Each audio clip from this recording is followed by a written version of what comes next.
Izin Pak satu aja Pak Katobi, mohon kebetulan Ya, dapat linknya. Jadi gini Pak, saya punya ada beberapa dari Pemda kami ini sudah diangkat 3 atau 4 tahun di tahun terakhir sebelum database BKN Pak. Tapi apa namanya pada saat kemarin untuk pengikut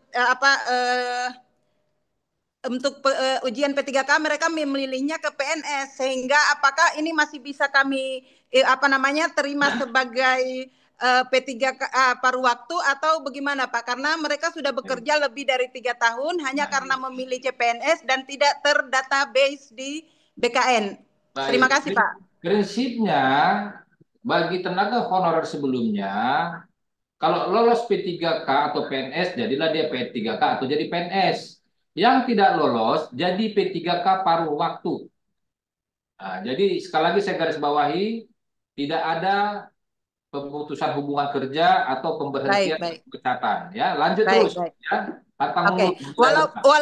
Walaupun tidak terdata di BKN ya Pak.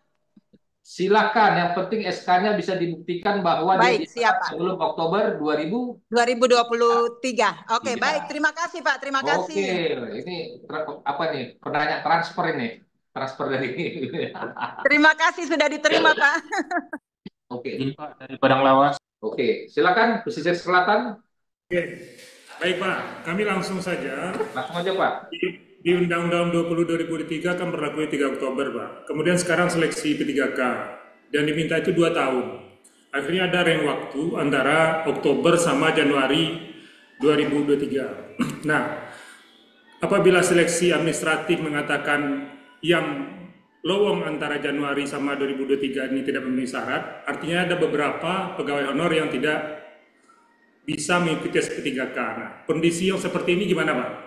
Artinya tidak tuntas antara waktu ketentuan administrasi dengan statement tadi yang berlakunya Undang-Undang 20 2023 Pak. Itu saja Pak jelasannya. Yang dimaksud selesai itu, Pak, tidak ada lagi pegawai non ASN selain dari ASN sendiri ya. Nah, jadi ASN itu dibagi dua, PNS dan P3K. P3K dibagi dua, P3K polos dan P3K paruh waktu. Tidak ada lagi pegawai di luar dari sini. Itulah pemberlakuannya di 2025 ini atau 2 tahun setelah Undang-Undang ASN diundangkan. Jadi tidak ada, makanya Bapak kita lihat di poin pertama dilarang mengangkat non ASN lagi. Yang ada lanjut. Nah, jadi yang tidak lolos otomatis menjadi P3K paruh waktu yang tidak lolos. Ya, Begitu, tapi Pak. ketentuan administrasinya P3K paruh waktu itu kan yang berikut tahap 2 ini yang bekerja yang sudah 2 tahun Pak.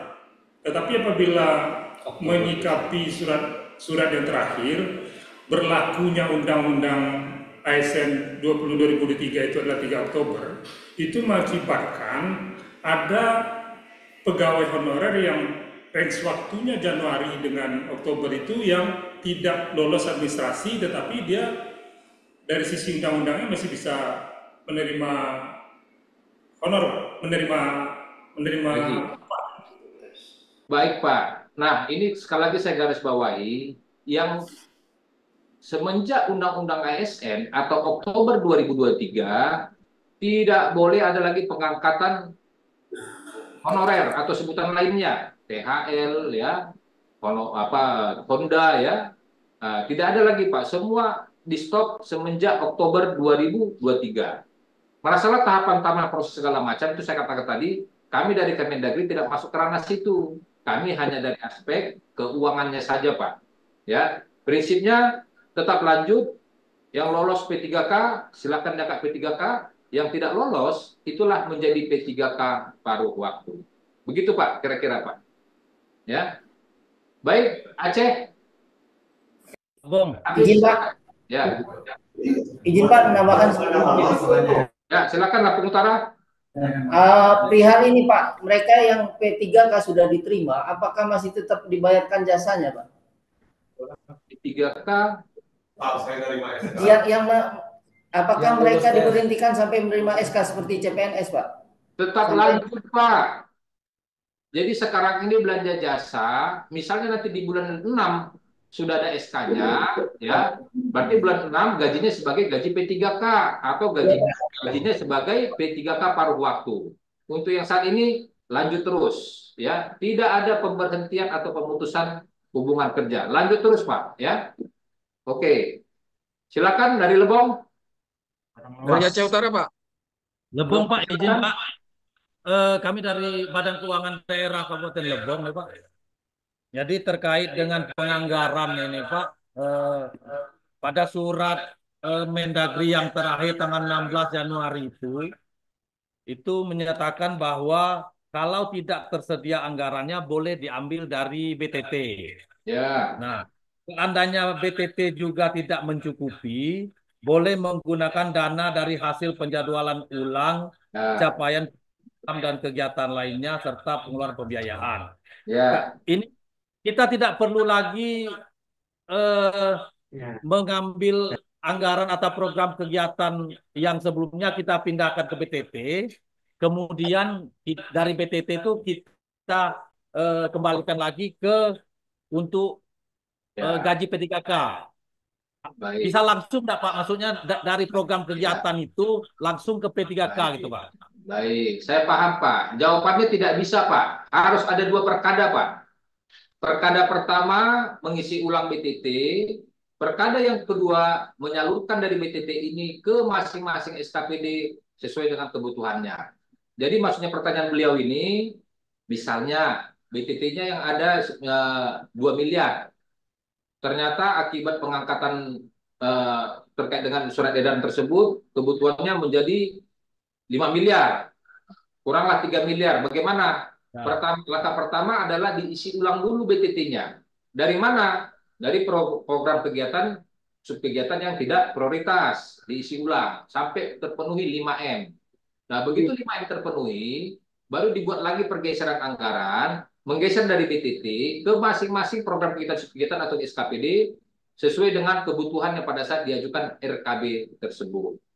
Ya, jadi ada dua perkada, Pak. Kalau enggak nanti orang akuntansi stres, Pak. Enggak ketemu, Pak, dari mana dana mengalirnya, Pak, ya. Nah, ya, Pak. Betul, Pak. Terima kasih, Pak.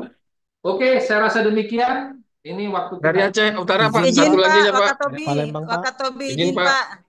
Aceh Utara, Pak. Sumatera, ini Sumatera. Wakatobi, Ini Sumatera, tapi nggak apa-apa, Wakatobi. Izin Pak satu aja Wakatobi, mohon. Kebetulan Ya. dapat linknya. Jadi gini Pak, saya punya ada beberapa dari Pemda kami ini sudah diangkat 3 atau 4 tahun di tahun terakhir sebelum database BKN Pak.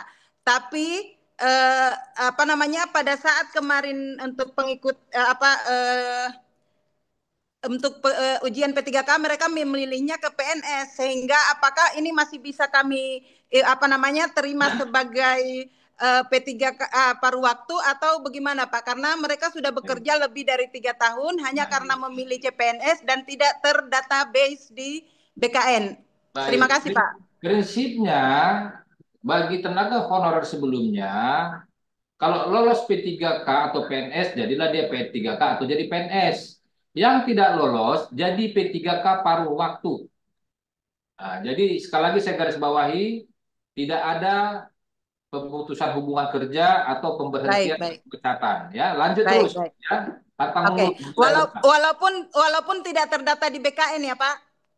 Silakan, yang penting SK-nya bisa dibuktikan bahwa dia siap, sebelum Oktober 2023. Oke, baik. Terima kasih Pak. Terima kasih. Oke, ini